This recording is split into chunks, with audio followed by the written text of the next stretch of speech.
as our own ecosystem. This room is an ecosystem. This room is a community right now.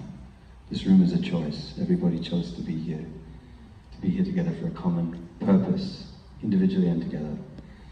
And that's where change starts. You know, I come from a background of growing up on an island, on a permaculture farm, growing our own food. And so that was my version of life, and I thought that was normal. And my parents are very open-minded and inclusive, and I thought that was normal. And then traveling the world and realizing that actually I grew up in a very different way was very challenging. But the beautiful thing is recognizing that I always have the choice to come back to that place inside myself. And everybody here has a choice to come back to a place that feels resonant for them. And when this room is resonant, that's a very, very powerful thing. Meaning the choices we make, meaning the way that we choose to spend our time following our heart, speaking about issues, you know, reflecting for people, standing up for things we care about. If we did that here, it's a very powerful thing. If this whole block did it, it's very powerful. And it has to start from that place for shift. It's very easy to get online and kind of make comments on things and think we're making a difference. But the difference we make is the choices we make in a room like this, the choices we make every day when we wake up. The world is always going to have things going on. And for me, the way through that is, am I leading with my heart? Am I being true? Am I being honest? Do I have a continuum of consistency in the way that I'm behaving and the choices I make, where I know that I'm being loving and kind?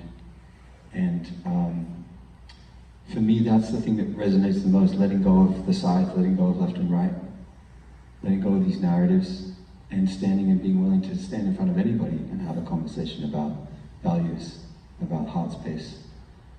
Because that's where we can create real change, when we start to get off one side and start to belong to the humanness that we all share collectively.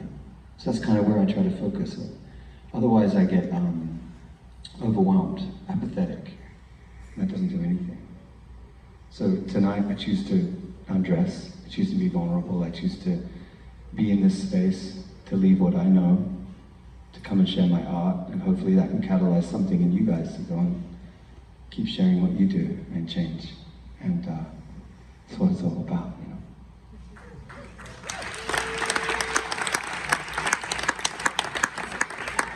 Any other questions? Yes, Father. How do I measure success in my musical career? I have chosen a life of, I think about my own life, I try to have this conversation with people, intimate. I've never spoken in front of this many people about this idea, but I think about my life as like a temple, sacred space. And I have pillars that hold up that temple. And one of those things is to make art of worth for the world, not based on success, not based on commercial success. So the way that I view that and the way that I see that is, am I creating art that is meaningful for other people? And if I'm creating art that's meaningful for other people, then I deem that successful. And I feel honored and very humbled that that seems to be the case, because look at all you guys in the room.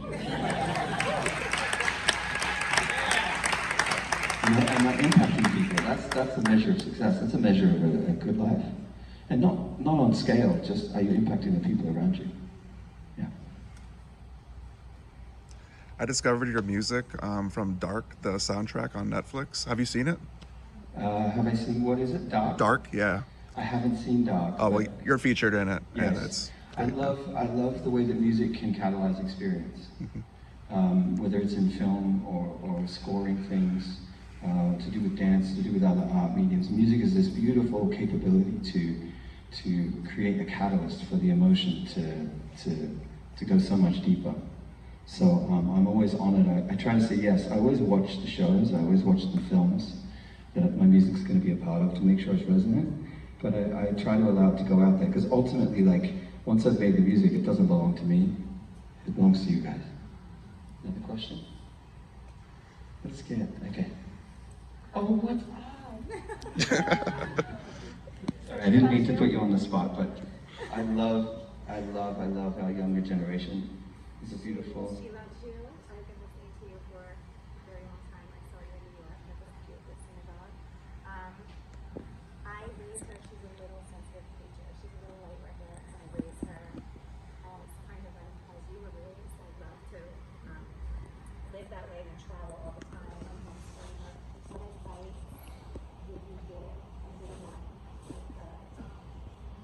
Oh, what a beautiful question. This is a mama saying she's being conscious in the way that she's raising her beautiful daughter. And what advice would I give to a young person? I don't speak about it very much, but I'm a father. I keep that off social media and stuff so that I can just be really belonging in that. And I'm co-parenting half the week whenever I'm home in a beautiful co-parenting dynamic. And it's the same thing I speak to my beautiful son about, which is like honesty, integrity, trust. But that doesn't come from speaking. That comes from you. That comes from a mother, a father, from the people around little people. And it's so important for all of us to just show up that way for the younger generation. Because we can say whatever we want, but they just ultimately learn from the way that we behave. And as a father, I really recognize that I don't have to have a hierarchical relationship with my son. And because of that, I'm his best friend. And because of that, my advice is, let's be in joy and play, because that's where they're at. And then when they start to ask deeper questions, meet them there. And just keep meeting them. And I mean, look at how beautiful.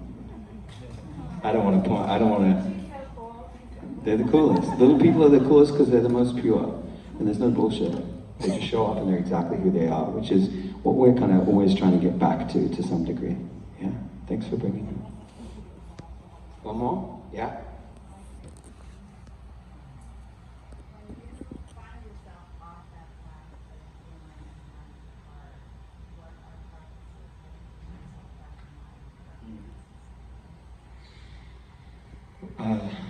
When I feel like I'm off center from my heart, how do I come back to it?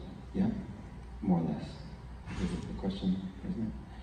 I have practices. I think we all have different practices. I was lucky to grow up with practices in my life that feel really resonant. But one thing, I had this conversation the other day, last night in New York with a friend. So much of it's about like, are we being kind? Because there's this guilt tripping we do about like spiritual practice, and this guilt tripping we do about all the things we're supposed to be. And letting go of those stories is probably the most important first step. Are we waking up? Are we being kind to the people around us? Are we being in joy? And whatever the thing that gets you back there, it might be a meditation, it might be a spiritual practice, it might be a movement. For me, I need lots of different things. But ultimately, like, if I wake up and I feel good and I'm being kind and shit's good, just keep going. Don't feel guilty that you have to go back and do the thing that you had to always do. It's an ever-changing path. But I said this quote, with complete discipline comes complete freedom. And so when you go really deep into your practices, it breaks open into this beauty and freedom later. But you have to have these periods of your life where you go deep into it, whatever that practice is for you. And then it just comes up, it's just part of everything else that you do. You never sway too far off the path. The swing gets smaller and smaller and smaller and smaller. Yeah. Should we listen to music or you like questions? Music, you gotta shut the fuck up. You're like, we didn't come for TED Talk. Thanks. Well, maybe, you know, if anybody's really dying for one, maybe we'll do one later.